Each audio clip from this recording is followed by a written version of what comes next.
Easy E, how are we? Johnny, I'm in good form. Football is back. Good to hear, and a good start for your mighty. I know it's not match of the day coming up, but your mighty Liverpool off to a winning start. And I actually went travelling this week. I got to see my mighty Villa in Villa Park. Yeah, it's unfortunate it's in Birmingham, but look, it's a good trip. You had a busy weekend. I had and I hadn't. So, if I'm honest, when I edited this week's guest in the podcast, it is like, I'm going to spoil the movie Interstellar, but it's out long enough. Near the end, where he goes into the black hole and he's screaming through the bookcase, no, don't go, don't go. Well, when we recorded this week's guest, and we recorded that on Tuesday, and you will hear me ask questions that other things are on my mind during the podcast, like just bringing in, maybe cycling or something like that and being wrecked and having more calories. And then I talk about how I missed my Monday workout. So when we finished wrapping up that podcast, it was around, well, after 8, half 8 at night. So I'm like, right, I haven't got time to do a run around here. I'm going to head off to the next town, park up there, there's more street lighting and stuff, and go for my run. And I was supposed to do tempos, 5 minute on, 5 minute off. 3 rounds of that, with the warm-up and all the rest, would be around 45, 50 minutes, so maybe a little bit longer. And then I was like, you know what? Because of the Spartan race coming up this weekend, this is my last chance to get proper speed work, because the following week is the Salvage 5K, and this sub 25K, man. I mean, we were talking about this for 5.5 years. This should be done. It should be done. It's really annoying me, and I'm not getting fast in my intervals. Everything else is going great, but the intervals, like, I'm getting fitter and everything, but I just don't feel like I'm getting faster. So as I was scrolling through the watch for my workouts, one of them was an old workout of 1 minute easy, 1 minute medium, 1 minute hard. It's probably the best way of putting it. And I was like, 1 minute easy, 1 minute medium, 1 minute hard by 18 minutes, 10-minute warm-up. That's 28 minutes plus the 5 minutes, 35, 40-minute workout. Instead of the 45, 50, I'm going 35, 40. Be done by 9:30, straight home, get some food, protein shake, and into bed and up at 5 o'clock next morning. To save 10, 15 minutes, Eric, this is why I did this and get faster. So we start this off, 10-minute warm-up, and then 1 minute easy, 1 minute medium, 1 minute hard. And by the second time I do that, my calf is acting up. And it's the second time it happened. The first time it happened was on my my hill sprints that I cut short, that I also mentioned in this week's episode of the podcast. And I was like, oh, look, it's my last speed session. Just run through it. Get it done. Oh, no. Third set. 1 minute easy, no pain at all. 1 minute medium, I'm feeling it a bit. 1 minute hard is 4 seconds hard. And the next thing I know, I am limp walking home for the next 20, 25 minutes. And the whole thing takes a lot longer than 45, 50 to finish. And because of just a bunch of stupid decisions, I felt it was like Velcro, just go a bit. And I was like, oh. And then I limp walked back. Wednesday wasn't too bad. And then Thursday, I'm like, oh, maybe I'm all right. Because I went straight onto everything. I wasn't doing the 1% things like with water and all the other stuff I've been doing. And I've been slacking a bit with my calf stuff that I talked about in the podcast today. And I was like, maybe I'll be all right. So Thursday, went to the gym. I was like, lads, I'm not training with you today. I need to look after this. And my Achilles on the right side started flaring up a small bit. I was like, look, I'm just going to do a good bit of mobility drills and get out of here. So I started off with a couple of calf stretches. Massage going for 10 minutes, calf stretches stuff. By the fourth one, bang, calf raise, pop. Heard the calf pop. No. Liv walked out. I was like, right, well, that's the end of that fucking race. Oh, no. So I was like, and part of me, I was still going to strap up and do it. And I was feeling the pull on Friday morning. I just looked online and there was like transfers for £20 to do it the following year in Edinburgh. And I was like, you know what? It's going to be 20 plus degrees. I haven't been to Edinburgh in a good 6 years. And I put it off to Edinburgh. So to save myself 10, 15 minutes time, I get an extra speed session in. Like I can't do Selvage this week. I'm getting a spin bike for the house to keep me going for the next 2 weeks around here. I'm off running for the next 2 weeks. So my whiteboard, I have put up in the stories now. I used to have in the bottom right-hand corner, like mileage from the previous week. I was going to read 3.4 this week.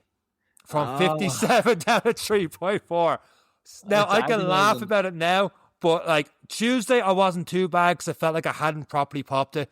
Thursday, sick as a dog. Like, the boys didn't know what to make of me. I just started roaring. I'm like, I was just sick. Idiot stuff. I mean, the stuff we talk about in the podcast. It's like you don't learn. What's the point in bringing these guests on? Do you know what it is? I do learn. I'll tell you why. Because if this was someone else, I know exactly what to say and do. It's kind of like if you're in a situation where, you know, if you see a friend who's in a bad job or relationship and they're always bothering you, like, you can step back and say, hey, you need to do this, this, and this. Because you take your feelings and all out of it. It's like, this is the obvious thing for you to do. But when you're in it, you're like, oh no, it's grand. I can work through this. I can get this done. I can, you know, head down and just be pig and go through it. And that's exactly what I did. I was like, you know what? I can get through this. It's just 3 more 1 minute sprints. That's all it was. Not sprints, but like hard enough. And by hard, I mean 4:10, 4:15 a kilometer for 1 minute. Stuff I was doing to that point anyway. Like, I was doing 1 minute by 1 minute easy, 1 minute hard. And I was like, I just varied a bit. It's only 6. Instead of 10, it's only 6. But that medium in there as well, it's just a little bit more volume. And I felt it in the calf. It just tightened up. It was like 3. Just 3 runs to do. 3 1 minute runs, really. And then the next speed session was going to be this upcoming Thursday in the Selbridge 5K. And how it's like, Selbridge 5K, forget about it. Hopefully I could do Nace in a couple of weeks' time. Not Nace. That's the end of September. There's a Lucan 5 mile in the area coming up. Same weekend American football starts, so the 7th or so of September. Hopefully I get back running by then, but now it's just all on the bike and back to square one with the calves. So do you remember a few weeks ago you said, "Lo, I'm just going to focus on one thing, just going to ease myself into it"? You've already mentioned fucking 20 races and a sub 20 minute 5K. That was not the plan. No, it wasn't. The sub 20s and not, man, when I went down to the Park West and a few people were like, when's this sub 20 happening? Is it happening today? I'm like, no, I'm just going to push myself. I did the right thing. And then I was like, oh, under 22. Well, what if, like, I need to get a bit faster? And like, even on this episode, there's so many nuggets in this episode. I just chose not to listen. Like, he talks about the podcast, like, leave out your 200 or your sprint stuff. And you mentioning this, the calf thing. This is why you'll for those who watch the movie Interstellar, and you will understand the pain and frustration I went through listening back to this episode and editing it down, because there's so much just like, and I'm looking at myself on the screen going, Sean, listen, you stupid. Listen to the man. Just listen. What are you doing? You're worse than me for getting our races now. This is great. It is hard. Tables, huh? That's how I ended up in Villa Park, and I thought, we made I made a mess the weekend, because I was looking at it going, Bristol, how far is Birmingham away? Because there's nothing to do. Not nothing to do, that's a lie, sorry. The Saturday I was like, what, you know, I want to try and make something else as well, because we seen like Clarkson's farm and all the rest, and driving around the Cotswolds and stuff. We weren't down on the Saturday. I was like, why have we got to see the Villa game? And I was like, whatever way I looked at it, I must have went Bristol to Birmingham. This is just 90 minutes. We get in at 10:30, get in there by 12. Game starts at 12:30. And it takes over 2 hours to get from Bristol to Birmingham. Oh, man. Now, 7-8 minutes into the match, we finally arrived. So we missed the pre-match stuff like that. I got to see most of the game. And then a player got sent off after 65 minutes and no goals. But you know what? I actually did really enjoy it. And the amount of driving was insane this Sunday and stuff like that. No races, and just all week people in the gym being like, you looking forward to it, because I put up that stupid post on Monday with the race and the different obstacles, and everyone's like, I look forward to the back of my mind. I'm like, I don't know if I'm making it. Yeah, bad weather, had to put it off. Yeah, that's it. The weather was too good, I had to put it off. And you know when you say, I don't know if I'm ready for this and stuff, and I was like, you say, so I don't know if I'm ready for it, or that kind of thing, or I might be able to do it, and you're like, shut up, you'd be grand. And I was like, yeah. No, actually. Like, when we were walking through the airport on Friday, and you're always still thinking, on Saturday morning, like, Neve was walking a good bit ahead of me, like, through the terminal, and, like, I couldn't keep up with her, because I could feel the pull in my calf as I was trying to walk, trying to catch up with her. And in my mind, I thought, you know what, 21K, be grand, strap it up. It's all pulling obstacles and stuff like that. And then when I realised I couldn't do that, I was like, what? Good thing I changed to Edinburgh. So, Edinburgh. Next June, May or June, one of them. Next year. Keep the date free. Sir Limsalot strikes again. Stop. But yeah, look, it is on the and it's good. It's good that it's happening new now. I'm delighted for you because my training's going well. You stuck to the Garmin plans. It's all going good. Nah, I changed. Like I said, I changed onto an intensity plan. A lot of people, and I thank everyone for reaching out. A lot of people reached out for the Garmin versus Runna. I actually contacted Runna to be like, hey, listen, a lot of people are recommending.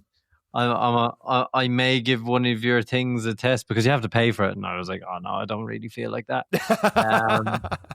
And then everyone was like, but you can do a 2-week free trial and you can talk about it on the podcast. And I was like, let me see if I can get it all for free. I've been left on red. So we'll see how that goes. Maybe it was because I threatened them with €1 million or come on the podcast. But it tends to be the end of the argument at that stage. Yeah, pretty much. Yeah, no, all is going good, just little by little. I actually I did a little bit of speed work myself and fartleks and stuff, but it was actually, the first time in a long time I felt really good. Yeah, no, it's all going well. I'm delighted you're struggling. 70 days as we record, probably 69. You 8 days to the Dublin City Marathon from 10 weeks. The next day. So it's really getting close. 69. Speaking of races, I suppose, there's a lot of races this past weekend. Dublin 10 mile, Kilcock 10 mile. Have to give a big shout out to Pat, Jamie and Connor wearing the AGR colours going through that 10 miler over the weekend doing that one. That was pretty cool seeing on the stories and stuff like that. And then fair play to everyone hitting that heat on Saturday morning in Phoenix Park. I know a good few people around that one. Yeah, it's good. It's good to see people going out. In particular, it's good to see Jamie taking photographs of fast people as well. He's usually one to slag me through Instagram. So there you go, Jamie. There's a bit of abuse for you now on a Monday morning. You can enjoy that on the way to work. But it's it is good. And the race series and stuff are coming up. I have to say that the races that come up in the build-up are just amazing. And there's so many. It is great to see. You do have FOMO. When you're looking at these photos and stuff. But again, you kind of have to stick to the plan and stick to the training and stick to the resource that you can. And that's the beauty of this podcast, is to give snippets to make you feel like you're not alone, like me in the middle. Hello, Taylor Swift got me around today. Now that's how bad it was today. Yeah, we went there. But it's a great one. And if you are like Sean and you are stupid, this is stupid. My mom is going to abuse me now after this one. This episode is definitely one for you. It's one for the niggle carriers. It's one for probably the myths. It's the closest thing to an episode of Mythbusters I've been in a while. I really enjoyed this. It was more like a mental therapy session for me, and watching you actually taking notes rigorously was amazing. But it's another great one, another great episode. Hopefully to reassure people, if they are finding their little niggles like Sean is now, that there's still a long time. 70 days is still a long time. And also busting some of those myths and putting us on the straight and narrow of what we should be doing and maintaining our running form and running abilities as we move our way to Dublin City Marathon. Absolutely. And with that said, I'm going to keep my mouth shut because I need to listen to this for another time on this week's episode of the Any Given Run Day podcast. Let's go.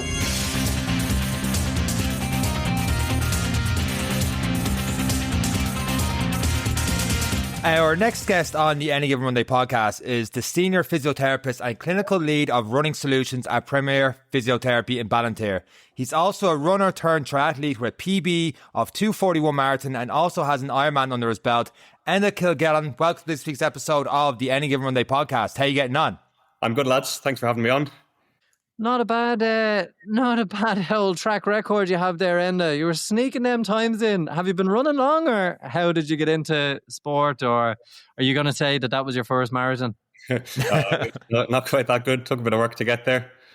As you probably know yourselves, like growing up in the 90s and 2000s in the school in Ireland, athletics wasn't really much of a thing. So it was all just GA really when I was younger.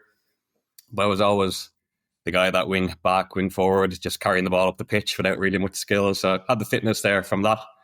I actually went to university in the UK over in Newcastle. There's probably a separate podcast. We could do all on that by itself. It depends if it's good or bad. If it's juicy, we'll go now. And you probably know about it, but the Great North Run, it's not that popular over here, but I think like runners like yourself probably know of it. But it's really like the only show in town in Newcastle from July to September. Everybody's either training for it or their family are doing it. It's a big day out. I was there 4 or 5 years. Every year was kind of like, could be my last year here. So like, I'll just have to get a place at some point. So I did what you probably shouldn't do and bought a place the week before of someone who was selling it. No training at all, apart from a few park runs in that summer. Really, that was it. And just playing some football as well. And I was like, no idea about times here. I'll go out and try and run a 1:45. That sounded respectable.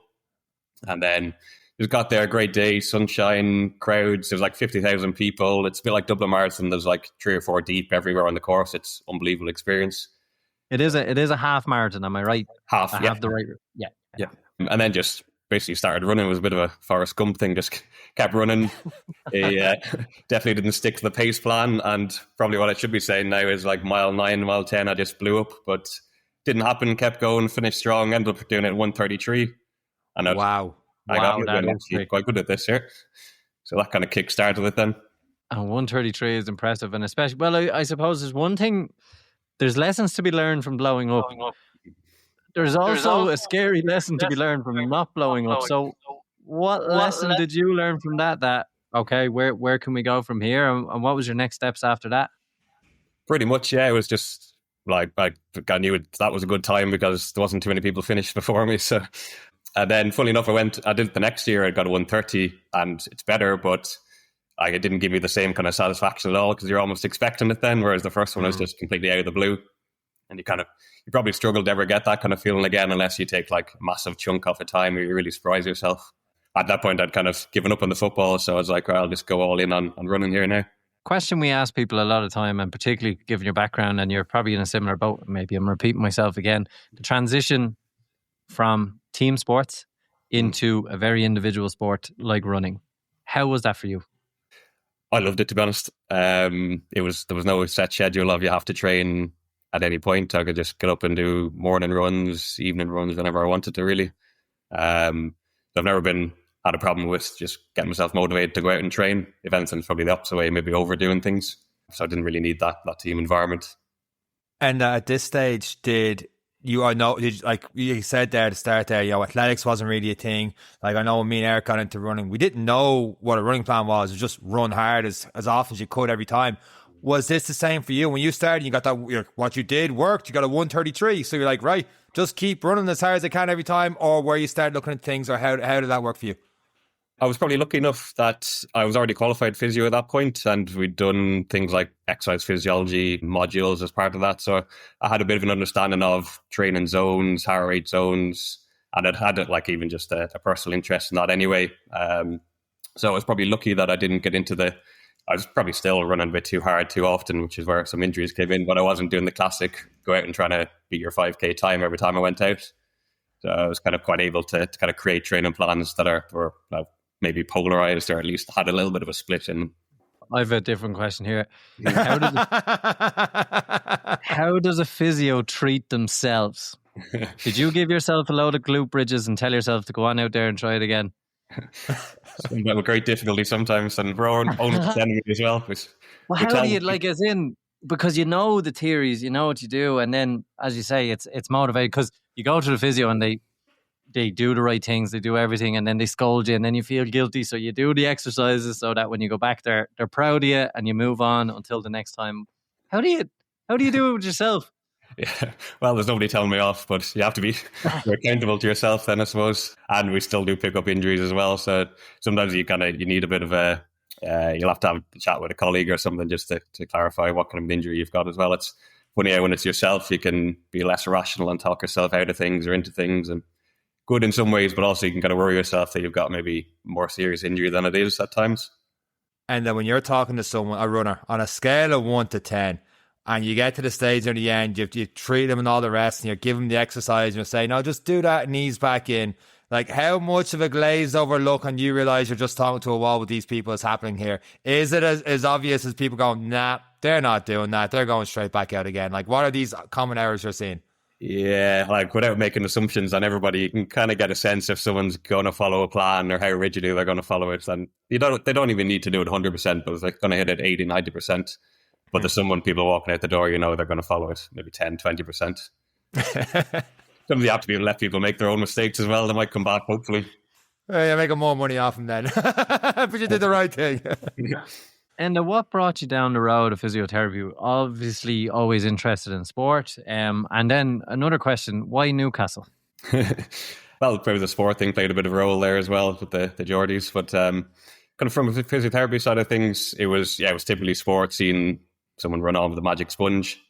But then that kind of reality hit afterwards once I qualified, and it was working kind of hospital-based, and it was much different from what I expected. So it's kind of a long way around to actually working in an area now which is more musculoskeletal and dealing with runners day in, day out, which if you asked me 10 years ago, I probably wouldn't have went down a running speciality, but it kind of, it's quite a natural fit now. Your hobby matches your work. So I got to spend most of my day chatting to people about gels, running shoes, training plans. If I wasn't talking about it in work, I'd be looking it up myself. So it's quite easy in that sense. And I do want to pick your brain and all this kind of stuff, but this 2:41 marathon, how did that come about? That was Dublin last year. So I had done Dublin the year before. I think it was maybe 2:47. That was just off the back. No, that was the year before the Ironman. Sorry. It would probably come on to triathlon in a little bit maybe, but I definitely think doing a big kind of Ironman build from basically October to June, I might not have been running that much, or relatively speaking, but it was, instead of doing like 5-6 hours running a week, you're getting 13-15 hours of aerobic exercise a week. So all that was like just a massive solid base. And then kind of post Ironman recover, then did August to October, just purely focused on the running. And that was just like sharpening the knife really at that stage. There is something to that, isn't there, about training, getting Ironman training, and Eric's always telling me to go swimming and stuff. I think it's because he knows I can't swim. But the only time I can beat you, it's like me racing a shark on a bike. But it is getting that I'm struggling now trying to get me volume up right, but it is trying to increase your, like with the Ironman stuff, getting on the bike, you're not constantly getting that impact on the running, but you are increasing your aerobic capacity. And then when it comes to sharpening the last 12 weeks or so and getting more running, you do seem to have more of a build. There must be something to that. Yeah, definitely, like from both kind of the science behind it and then personal experience, I could definitely say there is something to that. Like I was trying to talk to people, particularly if they're a bit lower volume runner or they're new to it or they're getting injured. Don't think of yourself as I'm running X amount of miles per week. Think of it in time of aerobic exercise. So you might be a 10-hour aerobic exerciser rather than just a 40k runner or something. I don't even have Ironman volume. It can just be like an extra couple of bikes and swims per week. For someone listening now, that is what, 9-10 weeks, depending this podcast goes out away from the Dublin Marathon.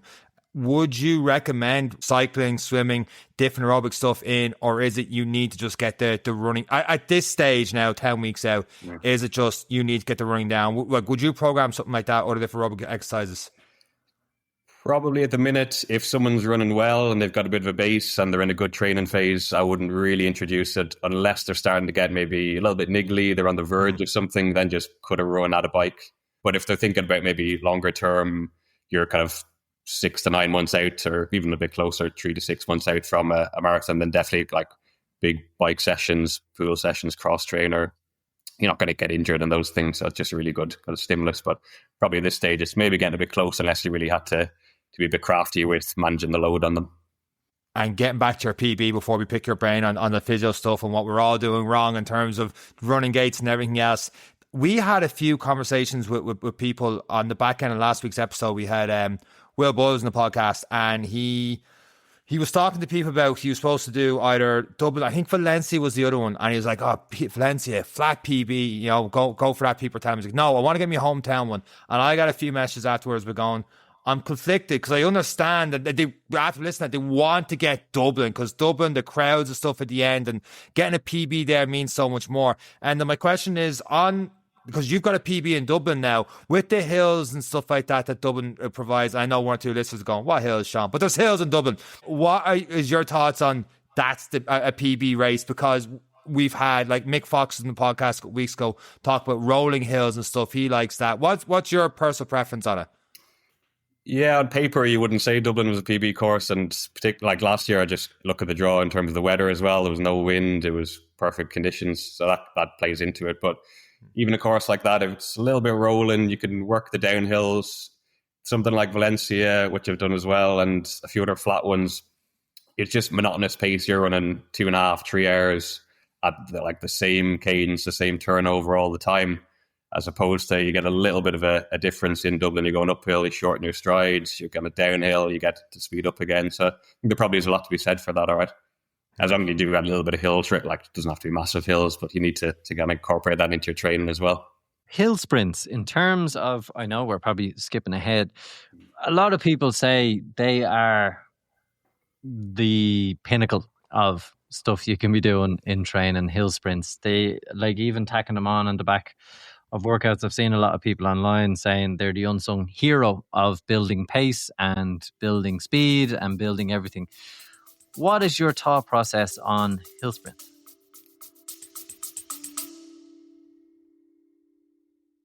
Sore legs after a long run? Aching muscles holding you back? Meet your new training partner, Ultra Pure Essential Oil Muscle Rub Roll-On. Fast, effective recovery wherever you are. Infused with 9 powerful essential oils and arnica, this vegan no-mess roll-on is perfect post-race, post-workout, or just winding down. Roll this onto tired legs, arms or back and massage in. Simple, soothing and effective. Your muscles will thank you. Made in County Mayo by an award-winning Irish family business, Ultra Pure means quality you can feel and trust. Find Ultra Pure Essential Oil Muscle Rub Roll-On in pharmacies and health stores nationwide, or shop online on the new Ultra Pure store, ultrapurelabs.ie. By listening to this advert, you are supporting Irish businesses and this podcast. But for now, let's get back to the episode. They're good for a couple of things. So definitely from like building some strength. It's almost a little bit of a way of maybe tricking a runner into doing some strength training because nobody wants to hit the gym. We definitely need that anyway, that's for certain. Yeah. It's not probably quite as good, but it's better than nothing. And then it's really good for like adding a bit of intensity without speed. So like you're not going to be hitting your kind of top end speed going uphill, but you're going to feel like it. So again, we might talk about this later, but like learning to work off feel and like RPE rather than just pace. So they're definitely a good way to add that in. And also you don't need to do as much of it to get the same stimulus. So again, maybe come back from an injury. It's a good way just to start people off for new runners as well. I'd rather send someone out for like 10 by 30 seconds hill, maybe efforts rather than sprints, than getting them to do like 200s on a track or something. It's mad to say. I just did pretty much that similar session. Well, no, not exact same session. I stopped that for 6 30-second sprints. I was done for. But I know what you mean by RPE instead of speed, because speed wasn't that much faster than I do for like a 400 meter on the flat, but I was just goosed. Let's say myself, Eric, walks in to you. We have the Hokas on. The running shorts are on. We might even have I'll have a running bib on me because I want to show up me arms and stuff because I have something going for me. What, and in the back of your mind, I haven't said a word to you yet. And let's say you are the type, I'm not saying you are, that is like just guessing you're trying to guess what someone does or like that. You're making assumptions is what I'm trying to get at. What are the common running assumptions, or what are the common things that happen when someone walks into you in terms of training mistakes, in terms of errors they're doing, just the basics kind of thing before we get a little bit more deeper into that kind of stuff? Yeah, so like everyone's different and their story is going to be different to them, but there is definitely kind of common themes. And I'm speaking to 30, 40, 50 runners a week, so you'll see the trends that most people do. And probably none of these things are going to be a great shock, but people are still getting injured. So sometimes they just need to keep being repeated and repeated by different voices. And then absolutely something lands, and that's my job done. And then you're sitting on, like, because I speak to so many people, you're sitting on the amount of information. So even from a personal thing, I can learn from them, learn good things as well as the bad things or the mistakes, so people could do better. One of the big ones, again, not going to be shocking, is just the strength and conditioning. That's either it's not there, it's poor, doing the wrong things, not doing enough of it.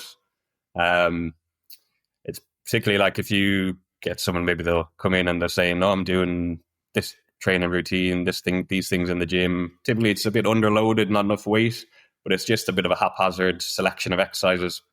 If you think like you're going to go to your doctor, you get a blood test and you're deficient in certain things, they're going to give you the meds exactly for those things.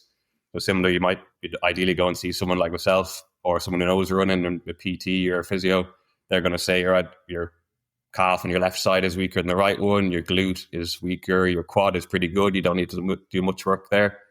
you've actually got things that are specific to you, but then you can actually improve those deficits that are, and rather than just kind of throwing things at the wall and hoping it sticks. That's kind of the big thing from the conditioning point of view.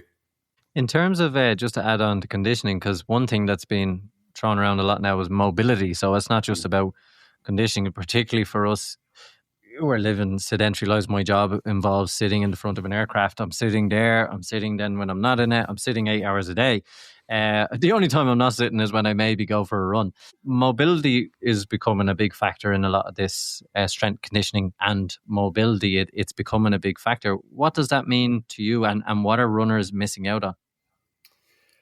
There's probably an overemphasis that people come in and think it needs to be all flexibility and I need to do stretches. And the big things is my hamstrings aren't flexible or my hip flexors are tight.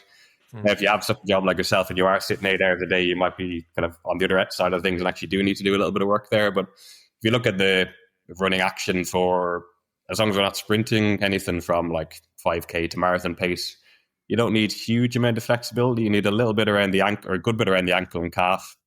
You need a little bit around the hamstring. But otherwise, like people, again, if we think we're all short on time, I'd rather someone does more gym work, more strengthening than mobility. But you can use the strength for mobility as well. You're doing things like eccentric exercises, or we're doing almost mobility with weights, that you're going to get some strengthening and some lengthening of your tissues at the right time.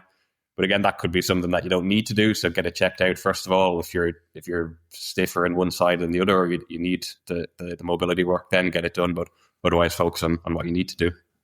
Huge generalization here, Enda, but what would be your go-to exercises for people listening that the next session's into the gym? Do you have go-tos you always go to?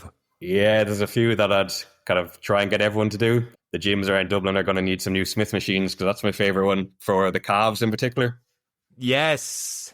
If you like the amount of weight you need to really strengthen your calves, there's absolutely no way you're going to hold that in a kettlebell or a dumbbell. Whereas if you get into a Smith machine, it's completely locked in. You don't need to control the weight at all. Ideally, you're putting for a double leg calf raise on the edge of a step in the machine. You should be getting up to close to 2 times your body weight for multiple reps for that. And then close-ish to 1 time your body weight for a single leg. So I don't know about you, but I wouldn't be holding a 140 kg dumbbell trying to do a calf raise. Talk to me a little bit more of this, because I've had issues, and I've talked on the podcast for years with calves and Achilles, and I would do a little bit. So I body weights for a couple of reps, and 20 kilo one hand. I'm not holding much more than that for like 5, 6, but no, sorry, a little bit more reps, but not too much. And then I get me stretches in, and I'm like, right, my Achilles is sore. I'm not doing any more than that. I'm moving on to my other stuff. And it never got better. And I moaned about it for years in this podcast, pretty much almost since day one. You can hear me back in 2020 talking about this when no one listened. And then I took 6 weeks off, wedding, all the rest, married. I was like, oh, my Achilles going to be better. No difference. And then I saw something online, was like, no, you need to load it. And then I started doing, like, for example, what you're talking about there, near one time my body weight, on the barbell, calf raises there, dumbbells, more raises, more bounds, more jumps and all the rest. And then 3-4 weeks later, touch wood, I've had little to no Achilles pain. How much, like, are people just chronically underloading when you're like, is that just specific to the calves? The second part of that question. It's probably most things. It's like tendons. So your Achilles tendon, and any tendon needs load. Same thing if you have a bit of, like, again, generalized diagnosis here, but like a runner's knee, front of your knee, your patella tendon. Really, like, heavy, high strength loads are the only thing that's going to get that better, because they actually like load. They respond to it. If you it's a bit of Goldilocks thing. If you underdo it, it's not going to feel better. You can overdo it as well. That's why you need to build it up gradually. But I get majority of people are underloading, particularly the calves, the Achilles issues. That's why they're so chronic and persistent, and it feels better, but it hasn't actually got any stronger. Then you go back and run in, and you're flaring things up again. And how little or important is like foam rolling out the calves and stuff, with or without strength training? I'd put it as kind of around the edges. It's your 5% type stuff. If you're not doing the other things, it's worthless. But if you're on top of everything else, then it can play a little bit of a role, yeah. And then just back to, sorry, you if you were saying about some other exercises, key ones in the gym, your calf. Then the glute medius is another one. So everyone kind of focuses on the big glute max one, the big backside muscle, and they're there in the gym doing their hip thrusts all day long. But the glute medius is the one that every time you land on one leg, it's going to control the stability of the hips, the pelvis. if you can imagine your pelvis should be nice and solid. If that's going to start wobbling around every time you land, the more you do that, you'll see that sometimes. Like that is Eric. People judge themselves on the race photos a bit too much, but you'll see that sometimes where you get just like a drop on one side of the pelvis. When we do our gait analysis in the clinic, we see that as well. And a lot of that is just like hip strengthening. So that would be things like side planks with a leg lift, split squats, step ups, those kind of things. Those one-legged exercises that really load up the outer hip. I'm just going to get into a side plank here while you keep talking there. But stop you sitting all day, Eric. Sean has been slagging me about, he knows when I get tired because come the end of the race, it's like the hips are just gone left, right, all over the place. I'd probably be a better hula hoop champion than I would be a running champion. But a lot of the things as well, and because we touched on Achilles, what kind of a role is footwear, without naming brands or whatever, but the new carbon plates and everything else, and as Sean mentioned, they're brand names, but any marathon runner, everyone is doing it now.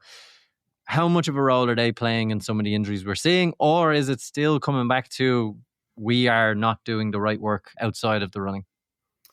Yeah, I think if we're looking at like all the evidence always lags behind a bit because it takes a few years to do your studies and get the results and everything. So we probably don't have anything really clear about the carbon plates. I would probably, back a few years ago, I might have been a bit more anti them in terms of people running, doing all their training in them. I still don't think that's right because you do lose that little bit of kind of working hard during training if the shoe's doing a bit of the work for you. But if people have certain conditions, so actually like your carbon plate's a very stiff sole. So people with things like maybe Morton's neuroma or plantar fasciitis or like foot conditions might benefit from that rather than, say, your kind of higher stacked squishy shoe that's just going to compress and your foot works quite hard to stabilize it then. So there definitely is a role for them in some injury issues. But I'd always say something like shoes are tools, so you can manipulate them to your advantage. If you've got that Achilles problem again, you maybe want to run as something that's a little bit higher drop just to take the load off the Achilles. If you've got a knee problem, you might want something a bit lower profile to the ground. Again, just takes the stress from the knee and puts it more towards the calf and the Achilles. So you can use them to your advantage. You can also, if you don't know what you're doing with them, they can influence injuries, definitely. After 280 odd episodes, probably the stupidest question I've ever asked in a podcast. How do you run? So what I mean by that is getting into running gaits and stuff like that. Is there an overemphasis, underemphasis on these things? Like, I know I'm relaxed top end when I'm running and I get the TRX arms and the hands shoot all over the place and all the rest. Is there a right and the wrong way to run? Yeah, it's a big debate in the kind of physio biomechanics world, and I probably would have been a bit more on the side of, no, it doesn't matter, just make sure the training load is right, make sure your conditioning is right, and you should be good to go. But the more I see people and put them on the treadmill and analyze their form, more courses I do on it, and particularly with people like the recurrent injuries, if they can be true to themselves and they've had the best possible advice, they've done the rehab, and they just keep picking up injuries, the technique side of things can really be that missing part. It's not something people often get done as well. Like, I only videoed myself on the treadmill a few months ago for the first time, just because I thought, I'm doing it for clients, I better do this as well, just to actually get an idea of things. And just because things look maybe a bit off or they don't look like the perfect textbook technique, it wouldn't mean you need to intervene on it. If you looked at some of the top marathon runners in the world, you'll see them doing some funky stuff. But they've got the top of the game, and you'd be a braver man than me if you went to intervene and try to change their technique.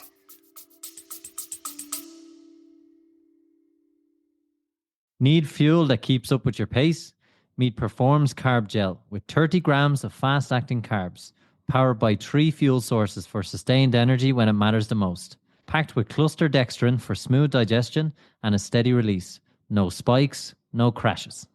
All that in a compact 40 milliliter sachet, tested under Informed Sport, so you know it's clean and competition ready. Whether you're chasing the podium or just in an XPR, Perform Carb Gel gets you there faster, longer, stronger. If you're looking to stock up, you can use the code AGR to get 20% off your order. By listening to this advert, you are supporting Irish businesses and this Irish podcast. Time to get back to the episode. You can always tell a coach who's just starting the business, they're like, oh man, I get Kipchoge, I'd knock 2 minutes off his time. He just has to do more split squats. His form's not great doing those lunges. Like, it's like, no, pal, you don't do that. But looking at yourself then, did you make any changes to how you ran based on videoing yourself? Not massively. I think sometimes I get a little bit fatigued again towards the end, and maybe the arms stop moving too well. Certain things are really easy, well, relatively easy to change, and others are really hard. So I kind of look at what are the big picture things that, again, most people, if they're coming in, we're seeing the again, probably a bad word to use, but the faults or the things that they could be doing better. If you equate it to, say, the golf swing, you take your top 10 golfers in the world, they're all doing a different kind of swing, and it wouldn't be something maybe you'd teach kids growing up. But then they're all doing one thing right. It's getting the club face of the ball square on, because that'll control where the ball goes. The equivalent of that in the running for me is if you can land with your foot underneath the knee. So on a slightly flexed knee, your foot is under the knee rather than out in front of the leg. What people do, and I don't know why it's evolved into people to do the less optimum style, but if you can, and people listen to this, maybe they're out for their runs, can do it. If you can imagine that front leg is coming forward, your knees coming up a little bit higher, at some point you're going to have to get your foot down on the ground. So option one, which most people are doing, is they're kicking that lower leg out. So it's almost a little bit like they're kicking a football, and then they're planting the foot on the ground. The foot is out in front of the knee. If you look at side on, there's a bit of an angle there, but the knee is quite straight. It's almost like the brakes are being applied every time. It takes a lot of force and effort and energy just to roll over that and bounce onto your next stride. Whereas the more optimal thing would be if that knee is coming forward, just lift it a tiny bit higher. And now there's no way you can kick that leg out, otherwise you're falling flat on your face. The only way that foot's coming down to the ground is the foot dropping vertically down into the ground. Your Achilles is a bit of a spring, and then you bounce straight up again and you're rolling on to your next stride. So if you leave, people could even just do that one thing, and that's enough.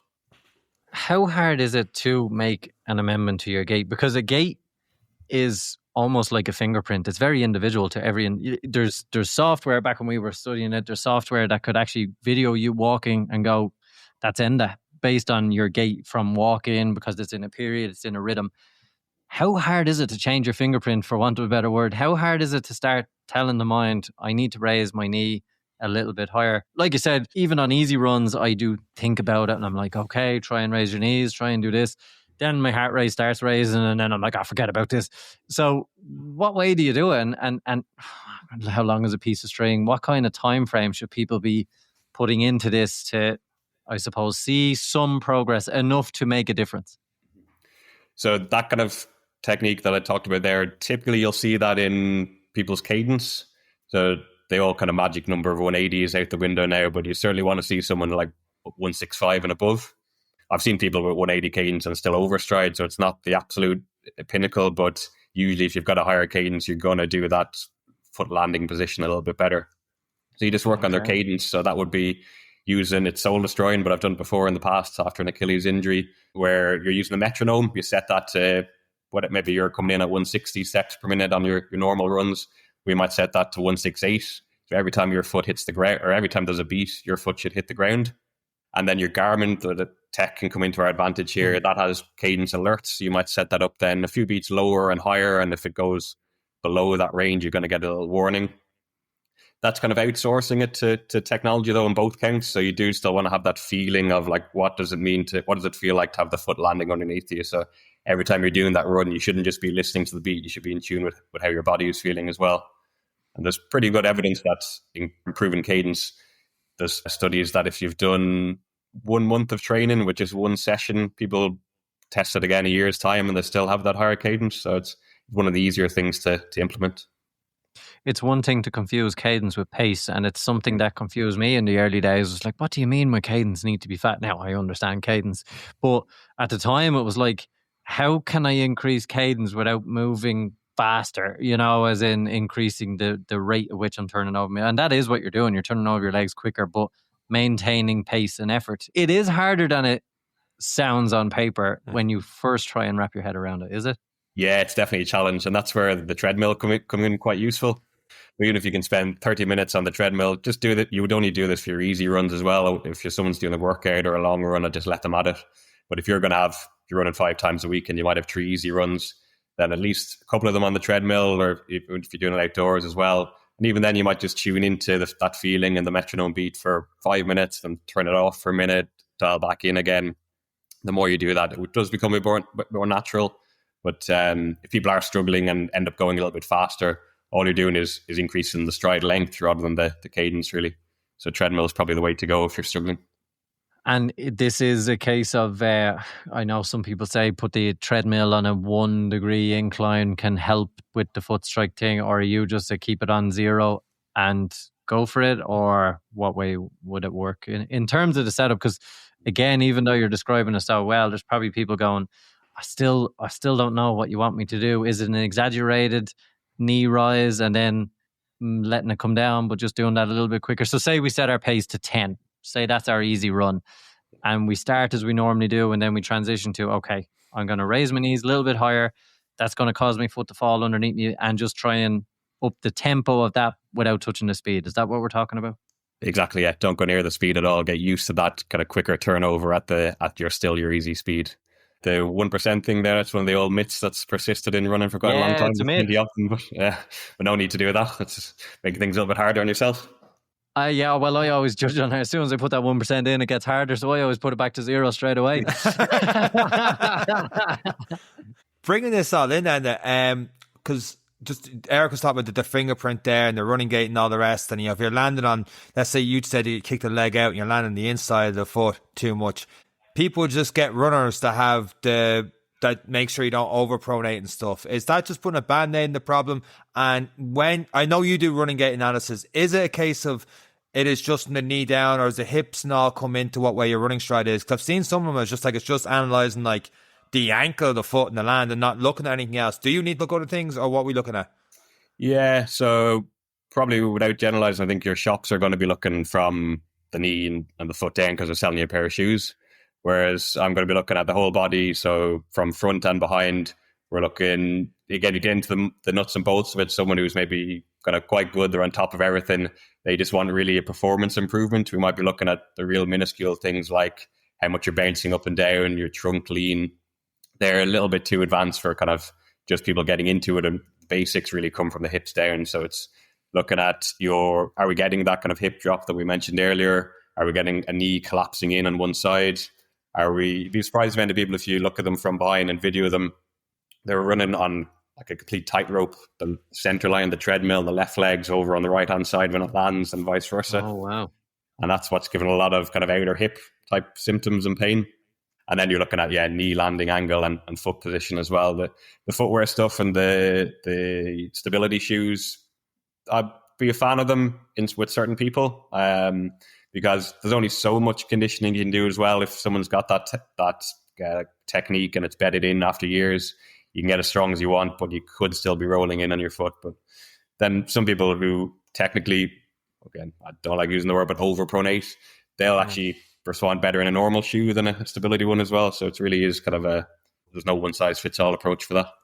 Do you have people that, I don't know why I'd be saying this, but like that kind of like drag their feet when they run and like somehow drag their feet and stomp really hard? They've accused of by co-hosts the podcast as well. Like just out of curiosity. All sorts, yeah. It's like a stampede of elephants. Is there a case of stomping too hard and not getting your feet off the ground at the same time?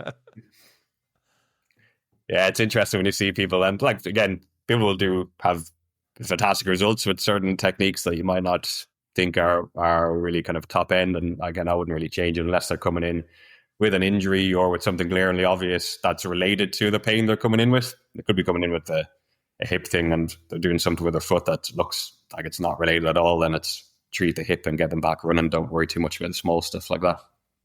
Not to scare people in the middle of marathon programs, stuff like that, but I know me and Eric have learned the most out of our countless mistakes we've made. Eric, I'm throwing you in with me in this one. I know you program people as well through your physio knowledge, running plans, stuff like that, and your running solutions. What are the common mistakes you see people making in running plans, and how do you approach it? Yeah, so I think at the minute it's a big kind of the push towards like certain running apps, and Garmin will do plans and AI generated plans. And that's really kind of, you put your into a search engine, you're going to get your marathon plan. It's going to say you run 4, 5, 6 times a week. You get a tempo session, a threshold or interval. You're going to get a long run that starts at 20K and it builds up every 2K to 2K every week, and you get to 32. And that's what it spits out to most people. And there's a lot of people that won't work for. If you think of your maybe more novice, newer runner, somebody who doesn't have the strength conditioning, probably the same person who's maybe not so in tune with running off feel and is overrunning, putting too much effort into their easy runs. I see a lot of people like that who will come in, and the emphasis is so much on the long run that they're doing. Maybe at this stage, say building up to Dublin, their last couple of weeks might be they've done a 24 or 26, 28. They've overran it. They've probably not fueled, which you might come on to in a second. They then take 3 or 4 days to recover from that. So they've missed their Monday run. They've maybe not been able to hit their Tuesday workout because they're struggling still with fatigue from that. They might do a little bit of an easy run down on a Wednesday or Thursday, and then it's all gearing up towards the long run again the following weekend, which is a little bit longer. Same process happens 3 or 4 weeks' time. Eventually, they're having to skip most of those midweek runs. So you're getting like this big overdose of running at the weekend, and you're taking almost a full week to recover from it then. I missed my Monday run yesterday. Talk to me about long run fueling before we get deeper into this. Yeah, so like that's again looking at these common mistakes that people come in with. Fueling's a massive thing. Under fueling, under hydrating, particularly on the long runs, you're going to pay for that really short term. You're just going to feel the rest of the day. You're going to maybe struggle with your training for the next week. Medium term, you're just going to struggle to get through the marathon block or a big training block without picking up niggles, injuries. You're going to just feel really run down. You're not going to be able to do the type of training you want to do. You'll probably underperform. And then in the worst case scenarios, it's going to have pretty negative health consequences if you're under fueling during the training and then outside of your training as well. You're looking at injury issues like bone stress injuries, stress fractures, pretty serious stuff that's going to both put you out of marathons and might jeopardize your running in future. So like the fueling is a massive thing. And that's probably what I learned a little bit from the triathlon side of things. You see the top guys in that, and they're pushing like, I know it's on a bike, it's a bit easier, like 200 grams of carbs an hour. I'm not saying people need to take that, but really we should be looking at like the old thing was 60, you talk about 90 now. But if you think, like, you'll know yourselves, you go out for a run, you're taking your gels in, you're going to spill some on yourself, you're going to spill some, you're going to leave some in the packet, you're not going to even absorb all of that as well. So you go out and you think you've taken 60 per hour, you're probably taking 45. So if you can get yourself up to 90 to 100, you're probably actually getting in and absorbing 70, 80 grams then. And how important is the fueling immediately before and 12 to 24 hours before? But talking about long runs right now as opposed to the marathon, because that's what a lot of people be doing. So how important is that fueling, or is it? Yeah, massive. Yeah. So if you think your classic Sunday morning long run, the plan for that should start the day before. If you're doing something like maybe a race pace workout, you've got some bigger blocks of marathon stuff, you're almost, and I'd try and get people to do this once or twice, simulate what you're going to have before the 2 days before the race to practice the carb load. Not every long run needs to do that, but you still need to be having substantial dinner the night before, plenty of carbs. That morning, you're getting some in as well. You're up a couple of hours before the run. You're getting, for me, it's bagels, bananas, jam, but it could be cereals, Rice Krispies, Frosties, whatever you want to get into yourself, bread, jam, all the stuff that might not come across as particularly healthy, but we just want that quick acting sugars to get in rather than maybe like your porridge oats or your more kind of quote unquote healthier stuff. Save that for maybe afterwards. And then just that window after the long run as well. So there's good evidence as well, first 2 or 3 hours, if you can refuel well there with protein and carbs, then the recovery is going to be so much quicker than if you just delay that. Maybe you're busy with the kids, you're forgetting to eat until like 3 o'clock that afternoon after a long run. You're probably raving the fridge all night then in that case. Yep, felt that too. I do that even when I'm not busy. When it comes to, we've talked a lot about gait and gait analysis, and then talking about the transition then into triathlon, because a lot of the time cycling, swimming can complement running really, really well. And is that something you found? If so, what are some of the theories behind that, and why is that a lot of people say, and it's something that has been said to me, that running will never translate into cycling, but cycling can always translate into running. Yeah, I don't think it's really from a pure technique or anything. It's just that thing we talked about earlier, that cardio stimulus that you're going to get just stronger in the legs on the bike. That can only help the running as well. Whereas running's not really great at building strength. So you're probably not going to see that. Like running well is not going to make you get up a hill on a bike any quicker. But if you can do some hill training on the bike, you're probably going to have stronger legs for the run then. And how did you find then overall then triathlon versus running?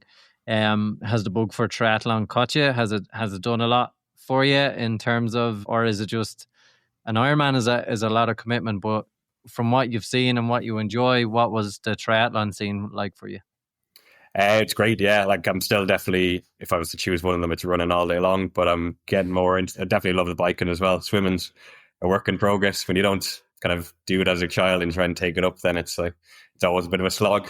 But it's just like sometimes you have to challenge yourself, do things you're not that comfortable with, and you're going to get better over time as well. And being part of something like that, if people were taking that up, just getting into a club, like I'm in Nace Triathlon Club, and they're brilliant. Like you meet people of all abilities, inspiring stories. Particularly if you have a leg or a sport in it that you're not that good with, you'll get in, you'll train with people, they'll make you better, and there's only improvements to be made from that. You've Ironman on your belt? Yeah. How'd you on? Where was it? It was Klagenfurt, Austria. It was great. Oh, wow. Okay, cool. Reasonably hilly bike, but I'm pretty light, so that was good for me. And the swim was just in a picture-perfect lake. My one requirement was go somewhere with warm water because I can't deal with kind of cold water at all. So it's like 22-degree lake. You're speaking to me now. That's the one thing that's put me off. Any sort of cold. I was in down the road, Nace Treehouse, and the other day, just after the long run. Man, that cold part, not even the cold one, the normal one. I barely last a minute, and by a minute I was like from knees down. My ankles feel like they're going to fall off. So nice warm weather lake is appealing to me. I didn't know that existed. Yeah, you just don't want to be too close for comfort though, and end up getting one where there's a non-wetsuit swim if it's too hot. So it's always a little bit dodgy with that as well. I need the sea swims, even though they're sea monsters. The salt water just helps me stay afloat. So it's definitely one. The lake is just too hard. I can't do it. It's definitely. Is it that much difference? Oh yeah. Yeah, buoyancy in the water. The lake is probably even the more dangerous one to swim in general. That's probably where most accidents happen, and life-saving training is different. It's just denser water. It's just it's completely different. Salt, like it's like the Black Sea. If you lie on your back, you actually can't sink physically because of all the salt, the buoyancy. Yeah, but it's not as cold. We need a Black Sea. We won't have to swim at all then. Oh man!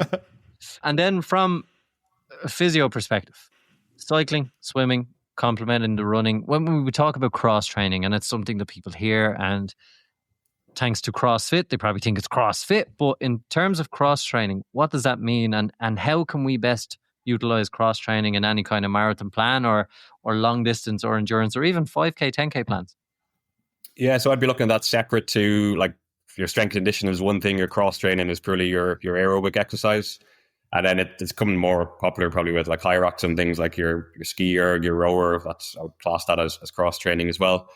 A bit like what I said earlier about just like randomly picking things to work, exercises and things to work on though. There can be some cross training, some machines that might not be appropriate if you've got maybe an upper hamstring injury and then you decide, right, I can't really run, so I'm just going to sit on the exercise bike here for 90 minutes, 2 hours.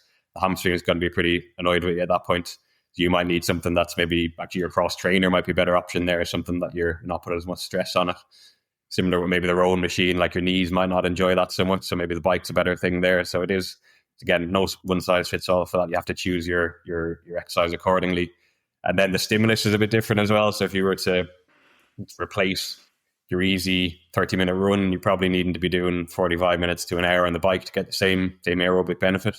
You can still go easy. You don't need to kill yourself on it, but it just requires that little bit more time. This is a very personal question. I've been reduced. So the bike broke here. There's one treadmill working, a Stairmaster and an elliptical that's on its last legs. So I got on the Stairmaster the other day for 30 minutes. And for a man whose hips move every which way at the end of a marathon, I found it really tough. I did 40 minutes and I could not walk this morning. How good are they in terms of those of us who maybe lack in the glute strength and conditioning, ellipticals for cross training, Stairmasters for cross training? Are we going to see the same benefit from them? I know what you said. It's what are we deficit in, but are we going to see benefits from them kind of machines as well? Yeah, there's rarely going to be a downside unless it's something that's actually making you sore. I think even though your legs will feel beat up from the Stairmaster, you're probably not, or you're definitely not going to get the same stimulus from that as say you do in your strength training. So you still need your kind of your heavy weights, but you're going to get a cardio benefit. You're going to get a sweat on, your heart rate's up. So think of it as cardio, even though like your legs will feel really beat up after it. And the cross trainer is probably the one that mimics running the most. So if you can get on that and it's not an exercise you need to be, or not an injury that need to be non-weight bearing or anything, it's a really good option as well. You mentioned easy there, starting to go talking about the bike and stuff like that, and you talked about this earlier, but we can get into it. RPE rather than pace. So you said there, like easy on a bike might have to double the time they're running for a 30-minute easy run. How easy is easy on RPE for a run? For me, I'm trying to get people to run. I think 2 is probably unrealistic. I don't know if I've ever graded a run as 2 myself, but definitely 3 or 4. If you're going above 4, then realistically you're kind of going above that first aerobic heart rate threshold. You're starting to become a little bit less conversational. So again, everyone's perceptions of numbers are a bit different, but really like 3 and 4 should be easy, conversational. And then the more time you spend at that, the more comfortable you'll get with it. But again, going back to people I would see coming in and they're maybe thinking they're running easy, and then you get a look at their heart rates on their Garmin and they're like 180 and it was supposed to be an easy run, and you ask them, well, how did that feel? It's like, to show them a scale, it's like 6, 7 out of 10. If that's the case, your easier ones, you've got nowhere to go then. If your interval stuff, you're going to have to work them 10 out of 10, and then that's like injury written all over that. In terms of pace and RPE, then how does the easy compare to the long run? Because do you want the conversational pace, and with time the heart rate will obviously creep up, but is there a case to be made that there's some people are talking about their long runs are almost too slow and there needs to be a block in the long run? Let's say you're doing 20 maths makes maths easy for me head, like 15k, the middle 5k is marathon pace. Is there a case for that for different levels, or what's your thoughts on it? Yeah, definitely for your more experienced runner, someone who's maybe done a marathon before, they've been training for 6 months or a year or longer, they can tolerate doing a bit more on the long runs, and really to get some gains they're going to have to, they can't just do 12 weeks of a slow plod every Sunday and really improve. It probably will improve because it's just time in their feet, but they're going to leave some gains on the table.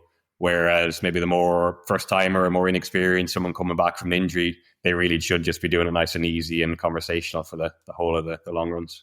Usually you'll see people coming down their easy pace is quicker than their marathon pace, so it just doesn't make sense then.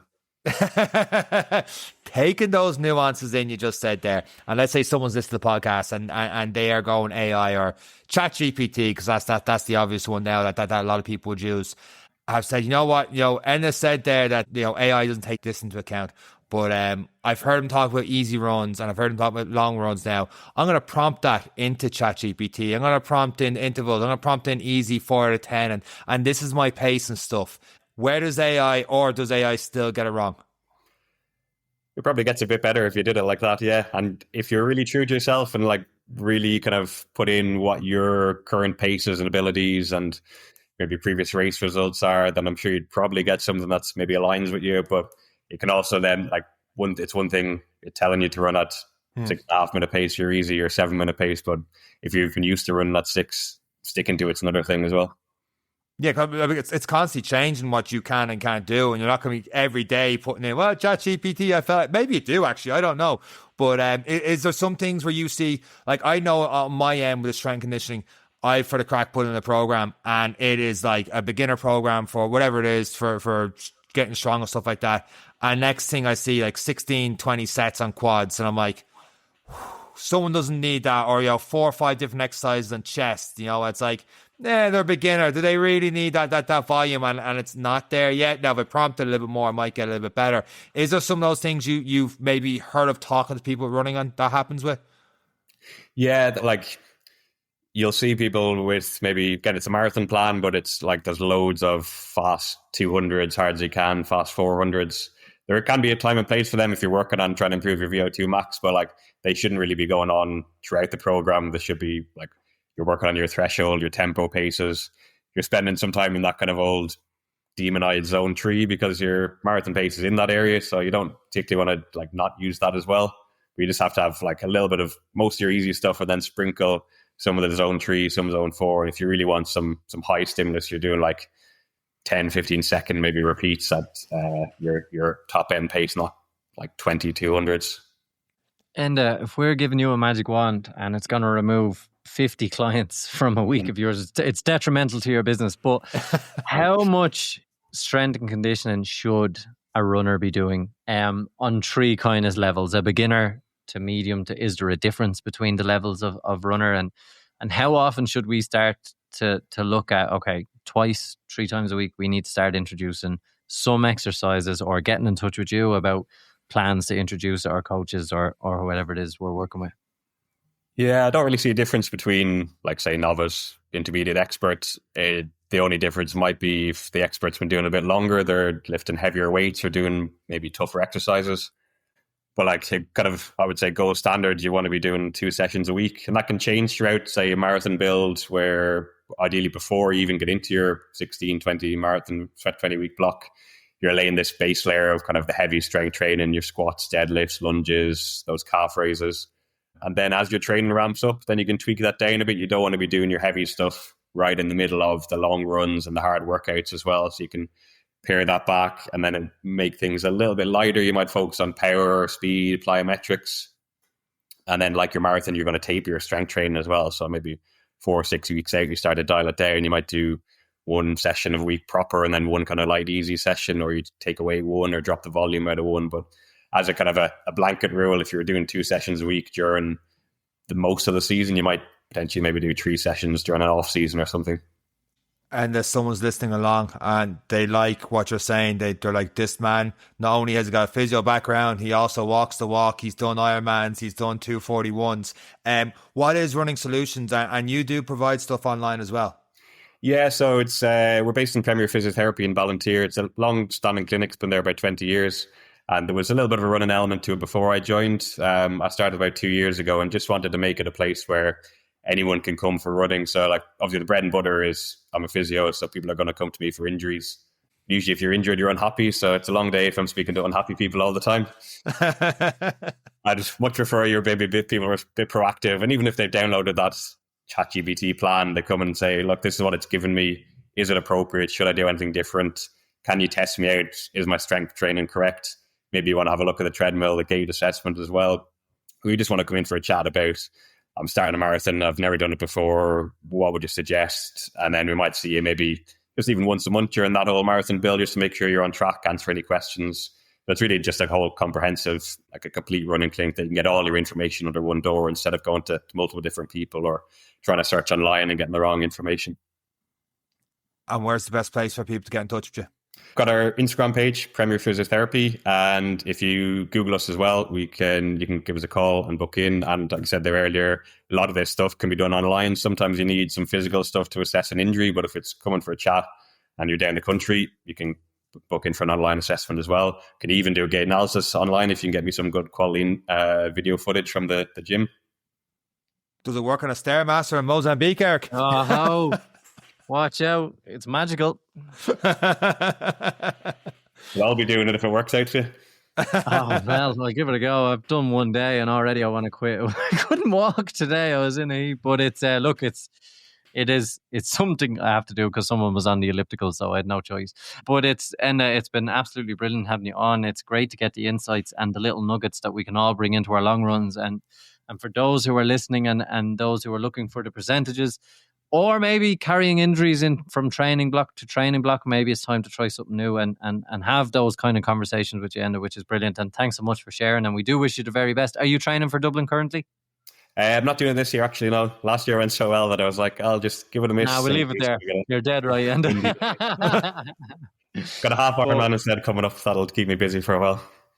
Excellent. So the triathlon bug continues with Nace Triathlon Club, and we wish all them well down there in Nace. And for us, that's all we have for this week with Enda. If for those, we will put them in the show notes or any extra information of where and when to find Enda. And we wish you all the best in the half Ironman, and we hope maybe we'll see you on again when Sean gets injured again. We'll try and fix more of his problems. And that's it for this week's episode of the Enda Kilgallon Day podcast with myself, Enda, and Eric. Take care.